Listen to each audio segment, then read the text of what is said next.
What's up, everybody? It's your boy Mood616 here, and yes, time for another Top 10 Tuesday video. I believe this is episode 62. For this week, we're going to be talking about our top 10 favorite or whatever overrated films.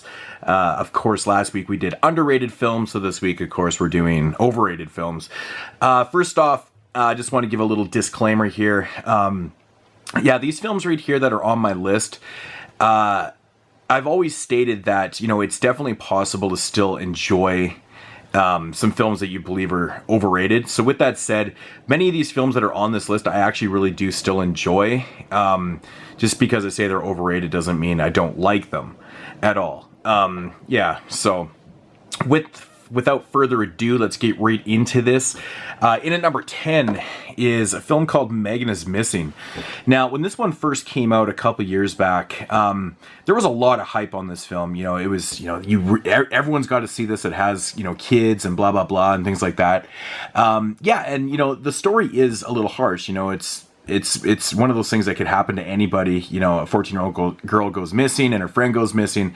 And the whole movie's kind of shot where, you know, it's kind of done from all their conversations, like on Skype and, you know, things like that, video footage and things like that. You know, the whole idea of the film for me is there, but the execution, in my opinion, is really poor. And I don't believe this is a great film. And what I mean by that, the acting for me in this one kills it. It absolutely brutalizes it, because this is supposed to be, you know, it's supposed to be real. So the acting needs to be a little more natural than it actually is. It comes off as just terrible and just unnatural, and it's not believable. This movie to me just isn't believable. This is one film on here that I generally do not try to watch very often. I don't hate this movie by any means. I do like what they tried to do with this, but I just think it's completely overrated. I don't think it's as good as people were making out to be when it first came out. And yeah, so that's going to be number 10, Megan is Missing. And at number 9 is the 1980 slasher Prom Night. This is a film that I definitely still enjoy watching, and I've actually, you know, learned to like this movie a lot more ever since Snaps put out this beautiful Blu-ray of it. Because all the transfers, you know, of this film leading up to this Blu-ray transfer were very crappy. Actually, it looked really bad.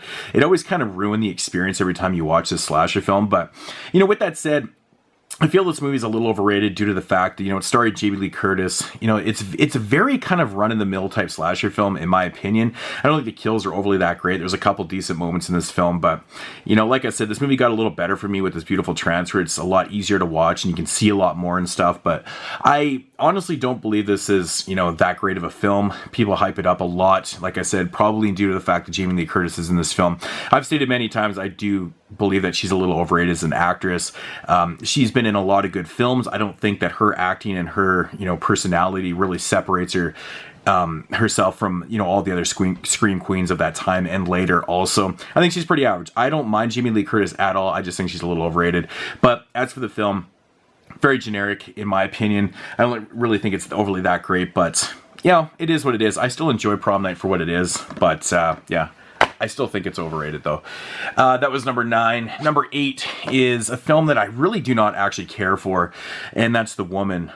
This movie, you know, before it came out, I was hearing a lot of buzz about it. When it came out, it was getting tons of talk, and I've seen this movie 3 times. I don't want to go heavily into this because we've discussed this, had pretty deep arguments about this one on the podcast a couple times, because I definitely know that I'm in the minority about this film.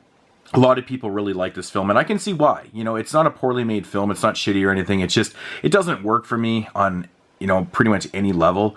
And it just gets really highly rated. You know, it's, you know, the woman. And I believe it just doesn't live up to it. I don't think it's that great, to be honest. I don't think it's terrible, but it's not that great. So, but The Woman, yeah, it is what it is.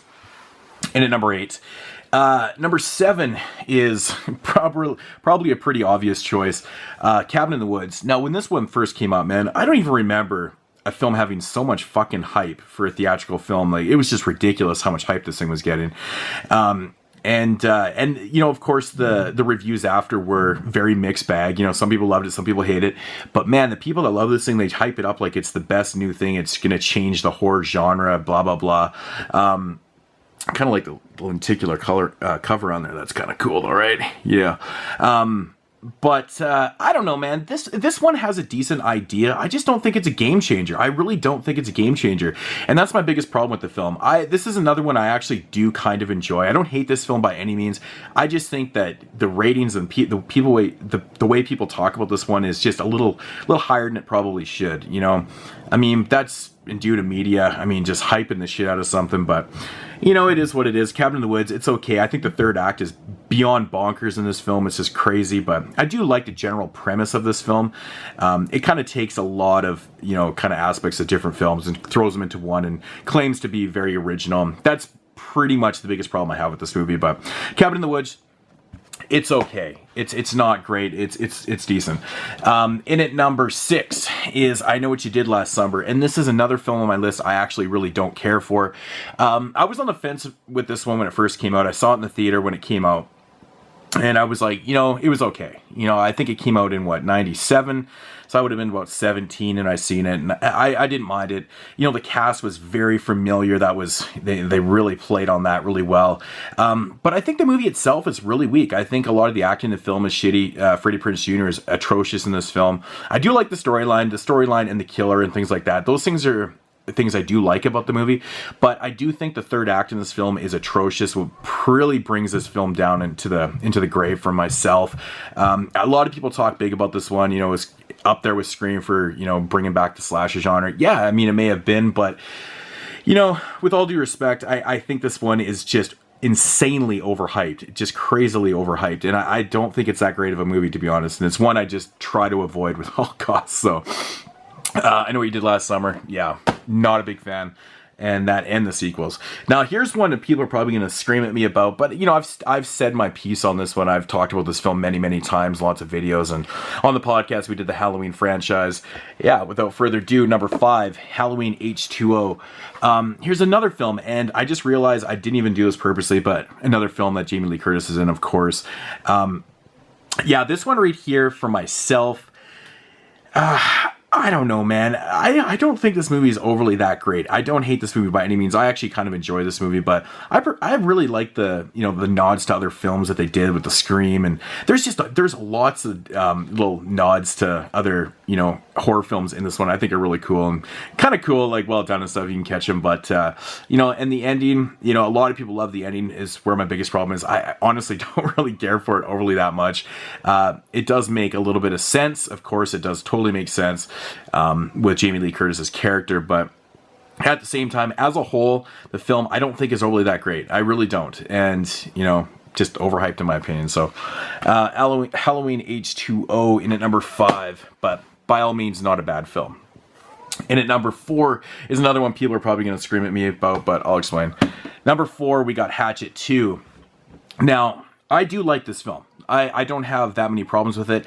My biggest problem is with this film is that I truly believe this is not even close to as good as the first one or even the third one. I think the third one is better than this one too. And I know a lot of people won't agree with that, but you know, let's just say the third one doesn't exist. Between the first two, I truly believe the first one's a better film, and it seems like more people prefer this one over the first one, and that's kind of my problem with it. I think it's a little overrated. It's like, you know, I don't know, man. I just don't think it's as good as the first one, so it gets, you know, a little highly rated for myself. But you know, this one's okay. It's decent. I just find the whole storyline a little wonky and a little unbelievable that they would, you know, head right back into the Everglades or wherever it is, and you know, into the swamp and go and try and find Victor Crowley. I don't know. The storyline to me is just crazy, but not a bad film by any means. I just prefer the first one, so this one to me seems a little overrated.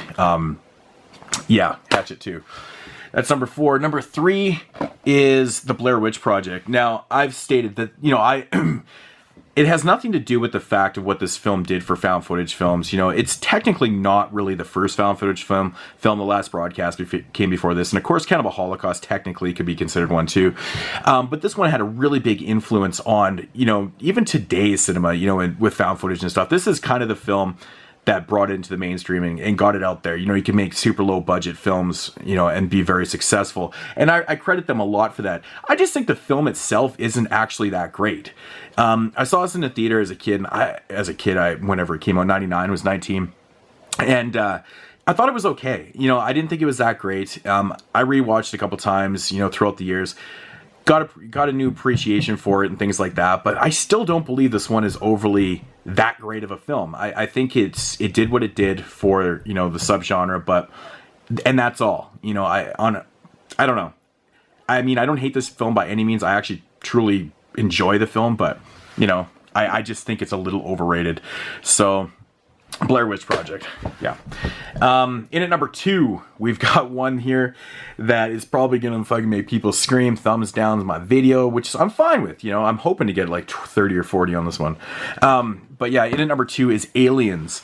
Now, again, this is a movie I really do love. I think Aliens is a great film, but I think it's overrated in the fact that I truly believe that Alien is such a better film, and I seem to think that more people tend to lean towards this one and say it's better film, and they hype this one up a lot more, and they just totally don't give the first one enough credit. You know, this one is definitely a bigger film. It's bigger, it's got bigger budget, everything that's going on for it, but I think Alien is a better film. And that's why I think that this one's a little overrated, because in my opinion, like I said, Alien's a better film. You know, this one's bigger. It's got a lot going for it. But, and it's a great film. By no means I'm not bashing this one at all. I just think that Alien's a better film. This one gets a little more praise than that one. And that's why I think it's overrated. So, you know, but Aliens is such a great movie. It really is.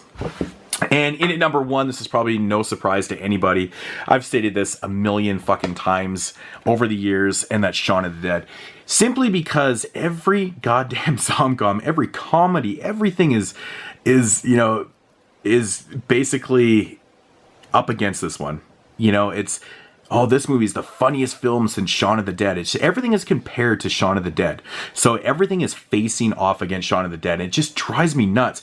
This movie is okay. It's okay. I truly think there's so many better zom-coms that came after this, which I don't want to get into in listing and things like that. I'm running out of time on my camera. But, you know, I just truly believe this movie is just beyond overhyped. You know, it's the media, just, you know, the quotes, everything. It's everything. Shaun of the Dead this, Shaun of the Dead that. By no means is this a terrible film, but, you know, I'm not going to sit here and bash the film for being a bad film. It's not. It's not a bad film at all. I just think it's overrated. Yeah, it is what it is, you know, Shaun of the Dead. So, quick little roundup. Of course, Shaun of the Dead, number 1. We got Aliens, and number 2, we got the Blair Witch Project, number 3. We got Hatchet 2, number 4. We got H2O, number 5. I Know What You Did Last Summer, number 6. Cabin in the Woods, number 7.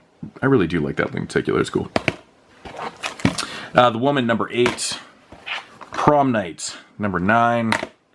And Megan is Missing at number 10. I never really realized this, but Cabin in the Woods, actually with the lenticular, if you didn't know anything going into this film, I mean, it's kind of a spoiler. Reading the lenticular, it's kind of a spoiler. It's funny. But anyways, that's going to do it for this week's top 10. Hope you guys enjoyed the video. Leave comments down below. I'd like to hear your arguments and things like that. But this, just remember, this is just my opinion. And most of these films I really do enjoy. You know, that's the disclaimer here. I honestly believe just because something is overrated doesn't mean you can't like it. You know, everyone associates the word with overrated as something that's really shitty. You know, you can't like that movie because it's overrated. I think that's wrong. I think it's a wrong way of looking at it. I don't think it's very objective, and it's just not being true to yourself, because, you know, I look at films differently, and, you know, I can just honestly explain, or try to explain and make myself believe I can't do that. You know, a film like Prom Night, where I think is overrated, but I still enjoy it though. You know, I just don't understand the height that it gets, but, you know, it is what it is. Anyways, guys, that's going to do it for this video, and I will check you guys next week. Peace out, homies.